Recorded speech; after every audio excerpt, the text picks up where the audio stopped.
ଅଦିନରେ ପତ୍ରଝଡ଼ା ଦେଉଛି ମହାପୁରୁଷ ଅଚ୍ୟୁତାନନ୍ଦଙ୍କ ପୀଠର ମହାକଳ୍ପବଟ। ଖାଲି ସେତିକି ନୁହେଁ, ମହାକଳ୍ପବଟ ସମେତ ପୀଠରେ ଥିବା ଅନ୍ୟ ବଟବୃକ୍ଷ ଗୁଡ଼ିକରୁ ମଧ୍ୟ ପତ୍ର ଝଡ଼ି ଚାଲିଛି।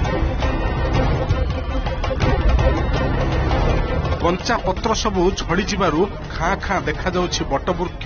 ଗୁରୁଖା ଲୋକମାନେ କହିଛନ୍ତି ପୂର୍ବରୁ ଏଭଳି କେବେ ବି ହୋଇନଥିଲା।